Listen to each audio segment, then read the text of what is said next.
हाय। आज के विषय से आपका स्वागत है एकता अकेडमी की हिंदी क्लासेस में। आज हम पढ़ेंगे 11वीं कक्षा की हिंदी अभिव्यक्ति और माध्यम। अभिव्यक्ति और माध्यम किताब में सब हमें जनसंचार के बारे में बता रखा है, संचार के माध्यम बता रखे हैं, लेखन कार्य बता रखा है। तो उसमें से हम सबसे पहला पाठ जनसंचार माध्यम के बारे में पढ़ेंगे। तो चलिए शुरुआत करते हैं। जनसंचार, देखिए पाठ के नाम से ही पता चल रहा है कि इसमें बात संचार की जा रही है। अब संचार किसे कहते हैं, संचार की परिभाषा क्या है, संचार का महत्व क्या है, संचार के तत्व क्या है, जनसंचार की विशेषताएं क्या है, ये सब हम इस पाठ में पढ़ने वाले हैं। संचार की परिभाषा और महत्व, देखिए सबसे पहले तो हम मनुष्य कभी भी बात के बिना तो रह ही नहीं सकते। हमें बात करने के लिए कोई ना कोई तो चाहिए होता है। यहाँ तक कि जब कभी हम अकेले होते हैं ना, तो हम खुद से भी बातें कर लेते हैं। मतलब हम बात के बिना नहीं रह सकते हैं। तो संचार से तात्पर्य है संदेशों का आदान प्रदान। संदेशों का आदान प्रदान मतलब अगर हम खुद से भी बात कर रहे हैं तो इसमें हम खुद को ही एक संदेश दे रहे होते हैं, खुद की सुन रहे होते हैं, खुद को ही बता रहे होते हैं। अगर हम किसी और से बात कर रहे हैं तो हम किसी को संदेश दे रहे हैं, कोई और सुन रहा है, फिर कोई और हमें हमारी अपने फीडबैक दे रहा है, अपनी बात समझा रहा है। तो इसे कहते हैं संदेशों का आदान प्रदान। ठीक है, तो समाज में रहकर हम बिना बातचीत या संचार के नहीं रह सकते। तो संचार का अर्थ क्या हुआ, संदेशों का आदान प्रदान। ठीक है, तो संचार के तत्व, मतलब संचार जो है उसकी उत्पत्ति कहां से हुई। संचार शब्द, पहले सबसे पहले संचार शब्द की बात करेंगे। संचार शब्द की उत्पत्ति चर चर शब्द से हुई है। और चर का अर्थ क्या होता है, चलना, एक स्थान से दूसरे स्थान तक पहुंचना। यहाँ पर हम नहीं चल रहे, यहाँ पर हमारी सोच, हमारे विचार एक दूसरे तक जा रहे हैं, तो उसी को कहा है चलना, मतलब संचार। चर चर शब्द का अर्थ है चलना, एक स्थान से दूसरे स्थान तक पहुंचना। अब देखो हम अपने संदेशों को किस तरीके से पहुंचाते हैं।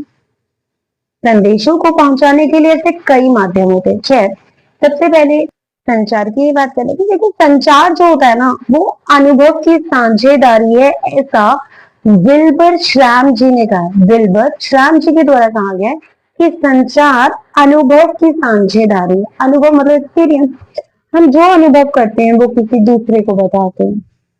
यहाँ तक कि हम खुद को भी बता रहे होते हैं। मैंने शुरुआत में कहा हम खुद से भी बातें कर रहे होते हैं, तो वो भी संचार का माध्यम है। यहाँ तक एक छोटा बच्चा जो होता है ना, बिल्कुल छोटा बच्चा जिसे बोलना नहीं आता, वो भी अपने विचार रोकर, उछल कर, खुश होकर बता रहा होता, मतलब कि संकेतों के द्वारा वो बता रहा होता। और वो सांकेतिक भाषा उसकी रोना होती है, हंसना होती है, तो उससे वो बता रहा होता है कि वो खुश है या कुछ प्रॉब्लम है, कोई दिक्कत परेशानी, वो वैसे बता रहा था। ठीक है, तो संचार शब्द समझ में आया, तत्व हम पढ़ने वाले हैं। अब देखिए सबसे पहला तत्व जो है वो है स्रोत या संचारक। संचारक मतलब हम खुद। ठीक है, स्रोत मतलब कि संचार प्रक्रिया की जिस तत्व से शुरुआत होती है वो होता है संचारक। संचारक किसी उद्देश्य के साथ अपने विचारों को, अपने संदेशों को, अपनी भावनाओं को किसी और तक पहुंचाता है। ठीक है, मतलब जो उसके संदेश हैं, जो उसके विचार हैं, जो उसकी भावनाएं हैं, वो दूसरे तक पहुंचाता है।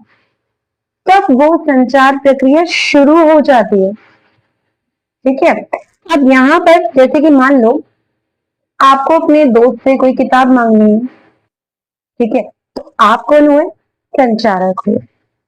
और यहाँ पर अब आपने सोच लिया कि मुझे, मेरे पास किताब नहीं है या मेरे पास नोट्स नहीं है, ठीक है, तो मुझे अपने दोस्त से नोट्स लेने हैं या किताब चाहिए। तो यहाँ पर बातचीत करने के लिए, संदेश भेजने के लिए आपको किसकी जरूरत है, भाषा की जरूरत है। ठीक है, तो यहाँ पर जो भाषा है वो भी एक तत्व है। ठीक है। तो यहाँ पर सबसे पहला तत्व कौन सा हो? संचार। संचारक मतलब यानी कि आप अपनी भावनाओं को दूसरे तक पहुंचाना पहला तत्व होता है संचार का। दूसरा तत्व होता है एनकोडिंग। एनकोडिंग, इसको हम कूट कूटीकृत भी बोलते हैं या फिर एनकोडिंग। एनकोडिंग दूसरा चरण होता है। ठीक है बच्चे, एनकोडिंग जो होता है वो दूसरा चरण होता है, मतलब कि कोई भी संचार के लिए सबसे जरूरी दूसरा चरण जो होता है वो होता है एनकोडिंग। एनकोडिंग का अर्थ ये है कि जैसे कि मैंने आपको उदाहरण दिया कि आपको किताब मांगनी अपने दोस्त से, अब आप अपने दोस्त से किताब जब मांगेंगे तो इस बात का जरूर ध्यान रखेंगे कि आपकी भाषा आपके मित्र को समझ में आ जाए। ठीक है, तो आपके मित्र को भी वो भाषा, वो कोड पता होना चाहिए, वो मतलब उसके वो परिचित हो। ठीक है, आप अपना जब संदेश भेज रहे हैं तो भाषा जो होती है ना, एक वो कोड चिन्ह होती है, कोड चिन्ह।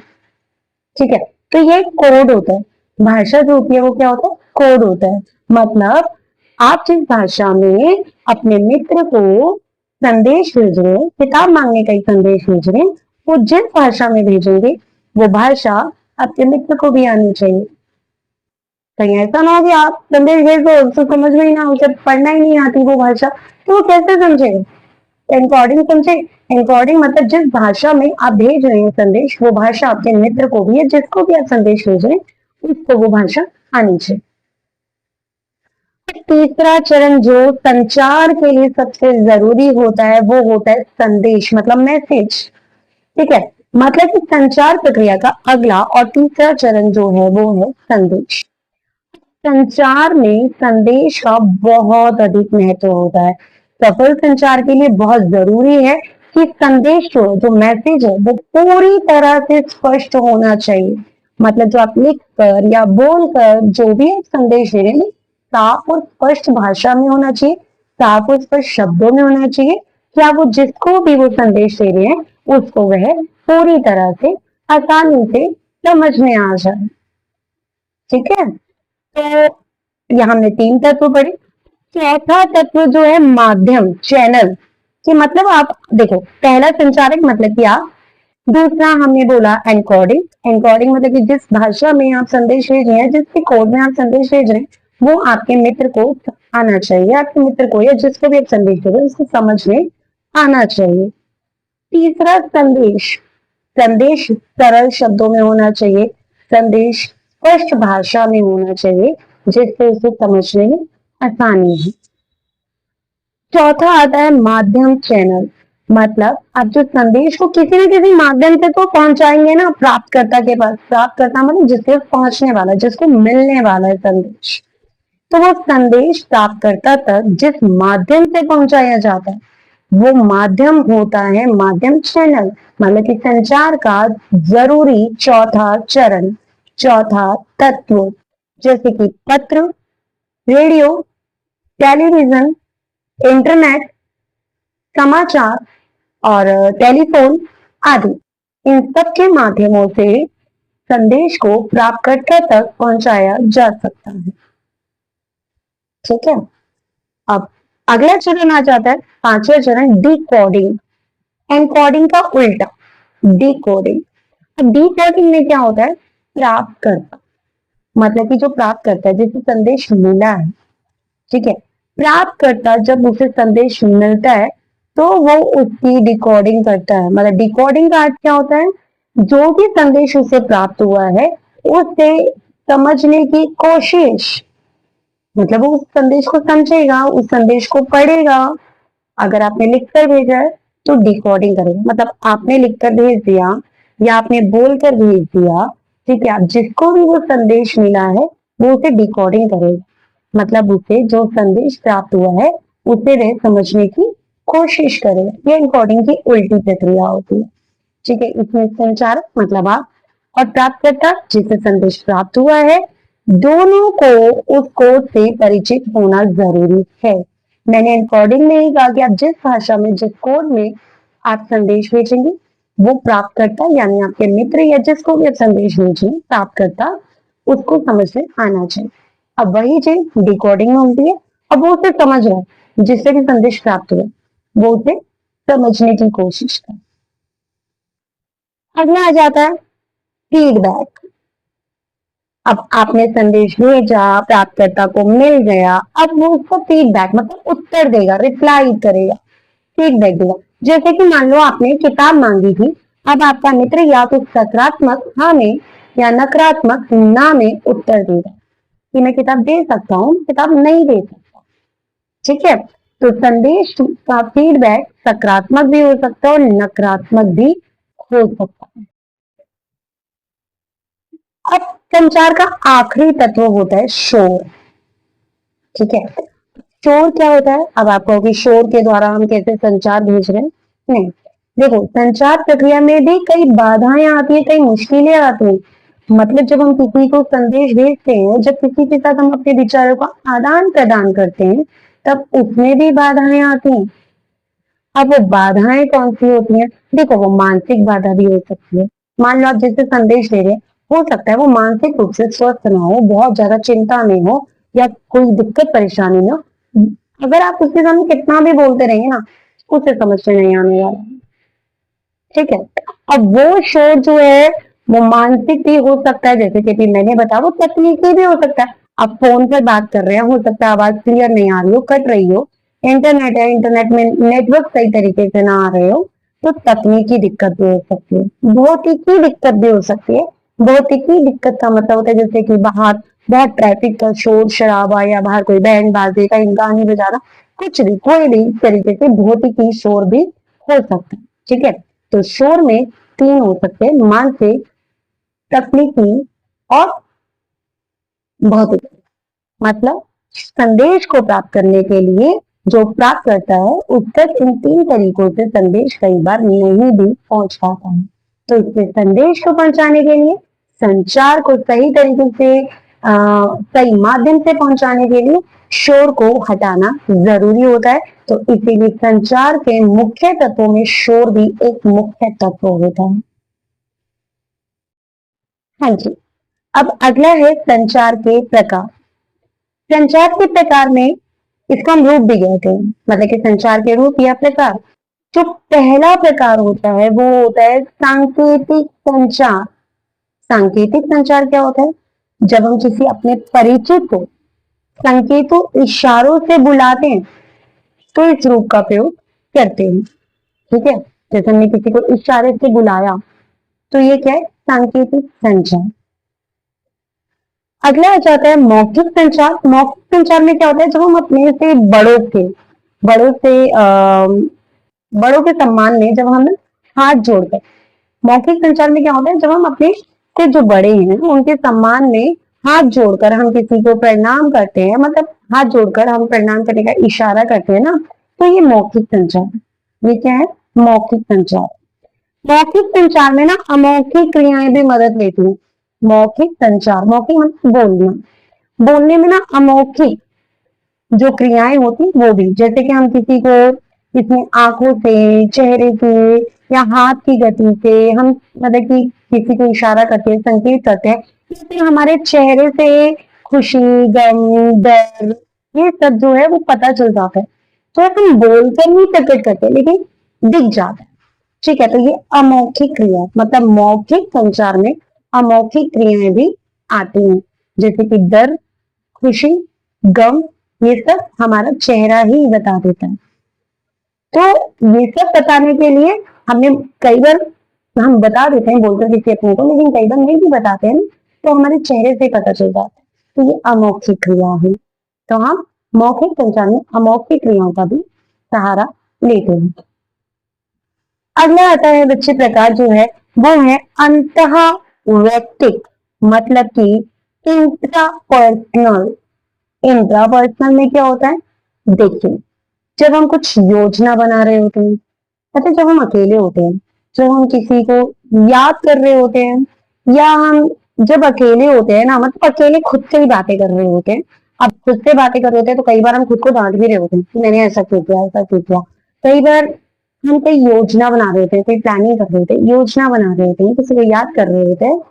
ठीक है, और ये जो होती है तुम खुद से बातें करते हैं ना, ये कहलाते हैं इंट्रापर्सनल, और हिंदी में कहलाती है अंतः वैयक्तिक संचार। ठीक है, अब इसमें जो प्राप्तकर्ता है वो हम खुद होते हैं, और जो संचारक होता है, संचार प्रदान करने वाला, संचार देने वाला मतलब संदेश देने वाला, वो भी हम खुद होते हैं। मतलब इसमें एक ही व्यक्ति होता है संचारक भी, एक ही व्यक्ति होता है प्राप्तकर्ता। ठीक है, ये संचार का बुनियादी रूप है जो हर कोई करता है, अपने आप से बातें। ठीक है, अब देखो हम पूजा करते समय भी हम पूजा करते हैं या प्रार्थना करते हैं, उसमें भी हम ये अंतः व्यक्ति मतलब इंट्रापर्सनल कर सकते हैं, बात संचार का प्रयोग करते हैं। कैसे? क्योंकि बच्चे हम प्रार्थना जब कर रहे होते हैं ना, तब भगवान हमारे सामने होते नहीं, महसूस करते हैं कि भगवान हमारे सामने है ना, लेकिन भगवान हमारे सामने जैसे साक्षात रूप में तो नहीं होते। हम पूजा कर रहे होते हैं, प्रार्थना कर रहे होते हैं, उसमें भी इंट्रा पर्सनल का प्रयोग किया जाता है। हाँ जी, अगला आ जाता है अंतरवैयक्तिक। अंतरवैयक्तिक में क्या होता है? इंटरपर्सनल, मतलब अंतरवैयक्तिक संचार इंटरपर्सनल, इंट्रापर्सनल का उल्टा है। इसमें क्या होता है बच्चे? देखो, इंट्रापर्सनल अंतः वैयक्तिक में हम खुद होते हैं संचारक भी और प्राप्तकर्ता, लेकिन इंट्रापर्सनल और अंतरवैयक्तिक में दो लोग होते हैं, आमने सामने बैठे होते हैं। आमने सामने बैठकर जो भी उन दोनों में से संचारक होता है वो संदेश दे रहा होता है, अपने विचारों को बता रहा होता है, और जो सामने वाला जो प्राप्तकर्ता होता है वो जो होता है वो उसी समय फीडबैक दे रहा होता है। मतलब फीडबैक देना, संदेश प्राप्त करना, ये बहुत जल्दी जल्दी हो रहा होता है क्योंकि आमने सामने बैठे। ठीक है, तो इसमें दो लोग होते हैं। जब दो लोगों में आमने सामने बैठकर जब अपने संदेशों का आदान प्रदान किया जाता है तो उसे कहते हैं अंतरवैयक्तिक, मतलब इंटरपर्सनल। यहाँ तक कि जो इंटरव्यू होते हैं, साक्षात्कार होते हैं, इंटरव्यू, वो भी इसी कौशल का माध्यम होते हैं। अगला है समूह संचार। नाम से ही पता चल रहा है, समूह मतलब ग्रुप। ठीक है, यहाँ पर क्या होता है कि आपस में विचार विमर्श किया जाता है, चर्चा की जाती है, ये एक समूह संचार होता है। मतलब कि ग्रुप में, समाज में, देश के सामने कई समस्याओं पर जो बातचीत होती है, जो बहस की जाती है, उस पर जो हल निकालने के लिए जो चर्चा की जाती है, जैसे कि विधानसभा हो गया, संसद हो गया, या कहीं भी जो ग्रुप में जो चर्चा की जाती है, विचार विमर्श किए जाते हैं, वो समूह संचार ही कहलाता है। और अगला और आखिरी जो आता है वो आता है जन संचार।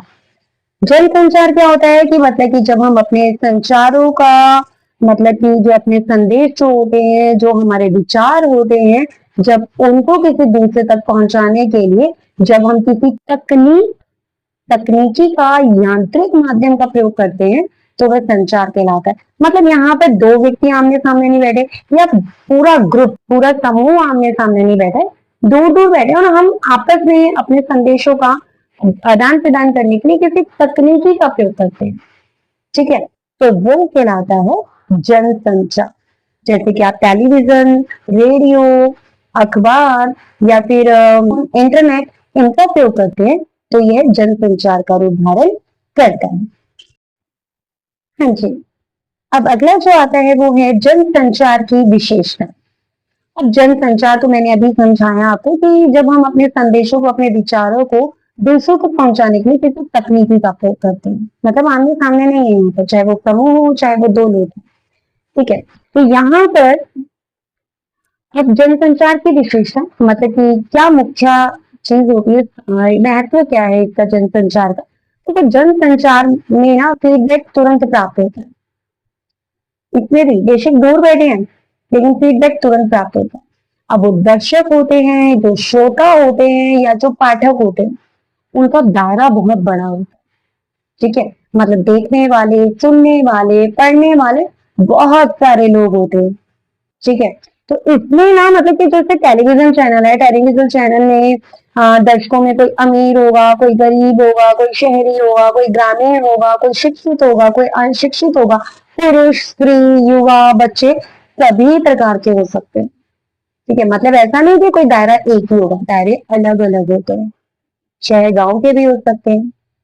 ठीक है, मतलब दर्शक जो होते हैं, पाठक जो होते हैं, श्रोता जो होते हैं, वो सब अलग अलग तरह के हो सकते हैं। मतलब बहुत सारी विविधता होती है। जनसंचार की जो प्रमुख विशेषताएं क्या होती हैं? सबसे पहली बात कि जनसंचार माध्यम के जरिए जो भी संदेश जो हम दूसरों तक पहुंचाते हैं ये सार्वजनिक होता है। ठीक है, इसे हम पर्सनल नहीं कह सकते, अपना संदेश नहीं कह सकते। तो हम मतलब कि इसके जरिए जो माध्यम हम जो संदेश मतलब जनसंचार माध्यम के जरिए जो प्रकाशित या प्रसारित, ठीक है, जो भी संदेश होगा वो कैसा होगा, सार्वजनिक होता है।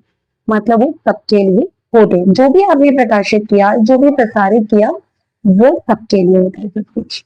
और संचार के अन्य रूपों की तुलना में ये जो होता है जनसंचार जो होता है ये मतलब कि इनका संचार बहुत कठिन भी होता है। क्यों? इतना आसान नहीं होता है। क्यों? क्योंकि उससे जनसंचार में ना कई द्वारपाल होते हैं। द्वारपाल जैसे गेट कीपर कहते हैं। ठीक है, जैसे कि कोई अखबार में है, कोई न्यूज जो है वो कौन सी छपेगी, कौन से पेज पर छपेगी, कितनी बड़ी न्यूज छपेगी, कितनी बड़ी नहीं होनी चाहिए, और कौन सी जरूरी है, कौन सी जरूरी नहीं है।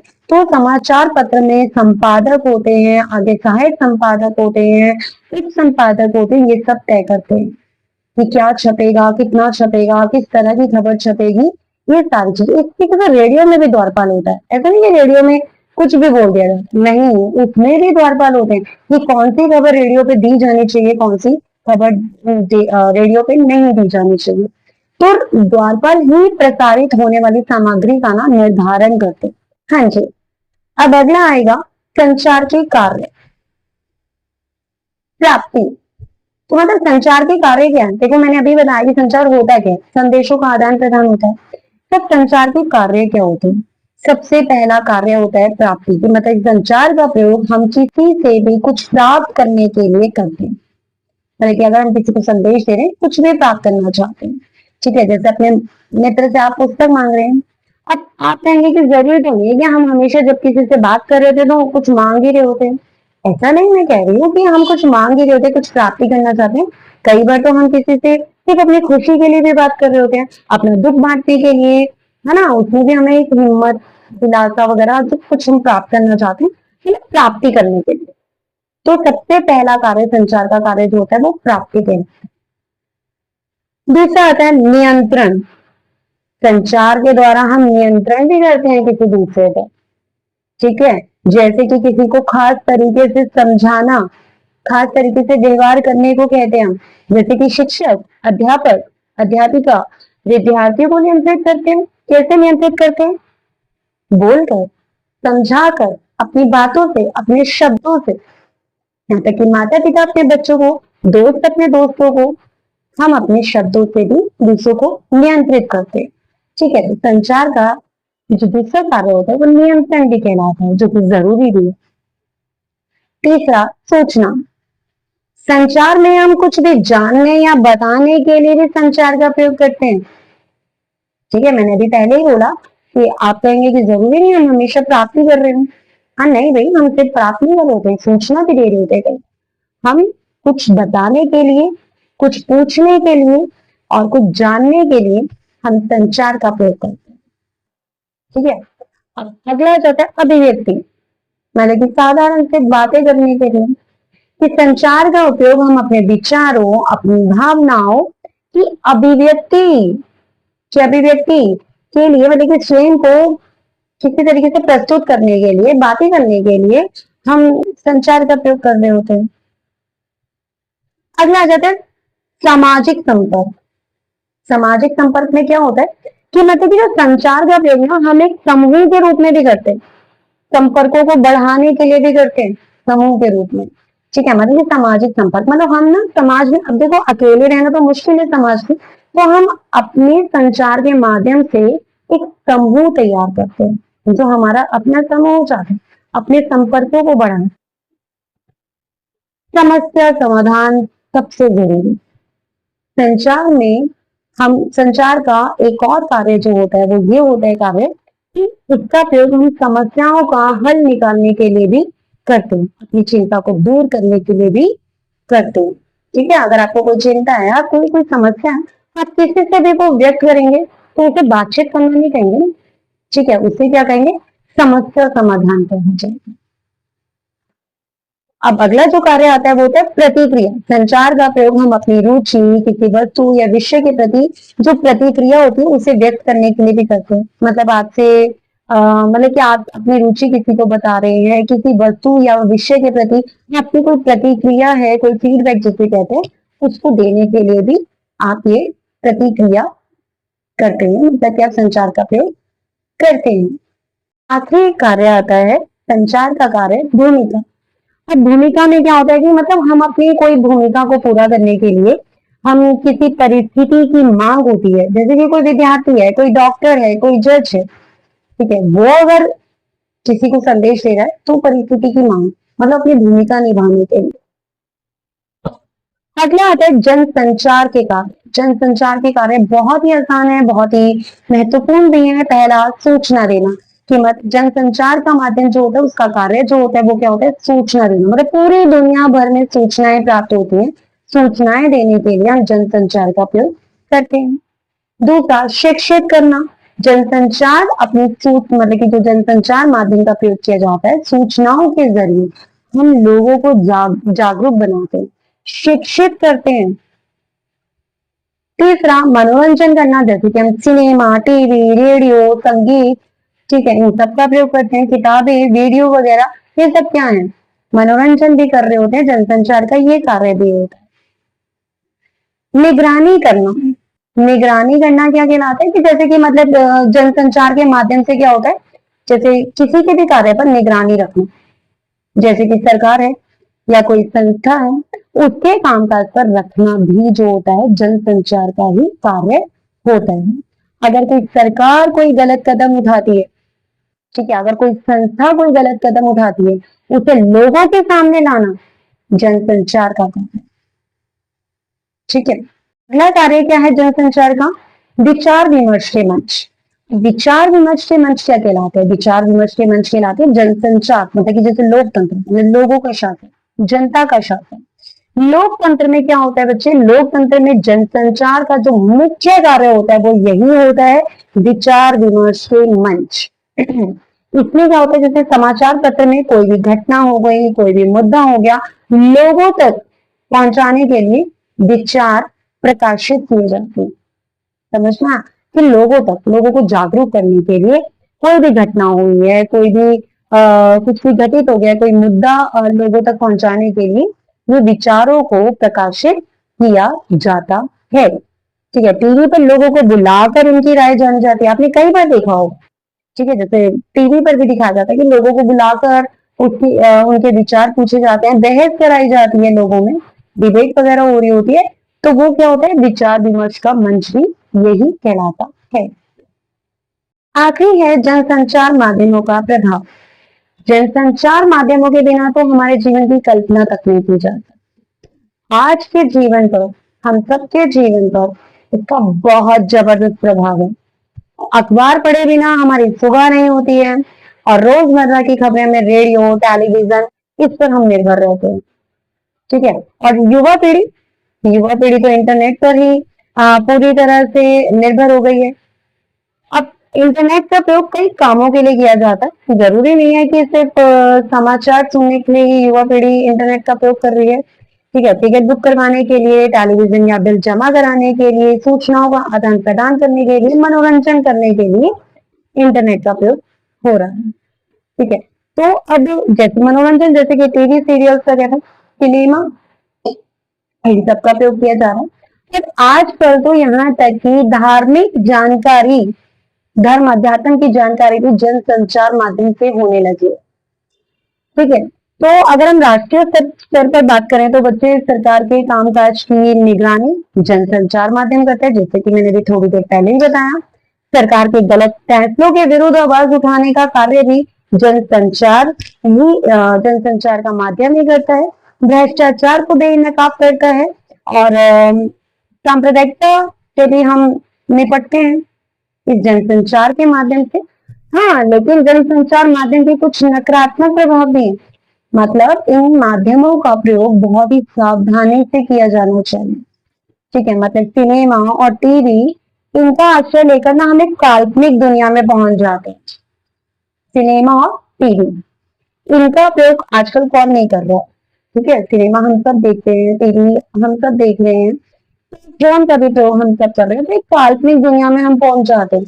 तो जनसंचार के माध्यम से ही हम समाज में ना बहुत सारी बुराइयों को प्रोत्साहित करते जा रहे हैं, जैसे कि हिंसा, असामाजिक, अनैतिक व्यवहार, अश्लीलता, इन सब, ये सारी चीजें, ये बुराइयां जो है जनसंचार के माध्यम से ही बढ़ती जा रही है। और जनसंचार के माध्यम से उन, मतलब कि लोगों पर इस सब का प्रभाव भी बहुत ज्यादा पड़ता जा रहा है। तो किसी भी चीज को हमें बहुत सोच समझ के देखना और जानना है कि क्या सही है और क्या गलत है। कई चैनल होते हैं बात को मतलब बताते, ठीक है, बात को बार बार बताते हैं, तो जनसंचार के माध्यम से ना उसका प्रभाव बहुत अधिक बढ़ जाता है। अब मतलब जनसंचार माध्यम के जो प्रभाव है वो अच्छे भी हैं और बुरे भी हैं, दोनों इसके प्रभाव है। तो जनसंचार माध्यम के फिलहाल इसके बिना हमारा जीवन जो है वो मुश्किल भी है, कठिन भी है, लेकिन हमें खुद समझना है कि हमें कौन सा प्रभाव अपने ऊपर हावी करे, लेकिन इसके प्रभाव दोनों होते हैं। उम्मीद करती हूँ आपको मेरे द्वारा पढ़ाया गया ये पाठ जनसंचार माध्यम अच्छे से समझ में आ गया होगा। यदि अभी भी कोई दिक्कत परेशानी हो तो आप कमेंट में मुझसे पूछ सकते हैं, मैं उनका उत्तर अवश्य दूंगी। और यदि आपको मेरे द्वारा पढ़ाया हुआ समझ में आ रहा है तो आप मेरे चैनल को लाइक, सब्सक्राइब और शेयर कीजिए। यदि पाने हैं हिंदी में अच्छे हैं तो जुड़े रहिए हिंदी विद एकता के साथ। तब तक के लिए बाय।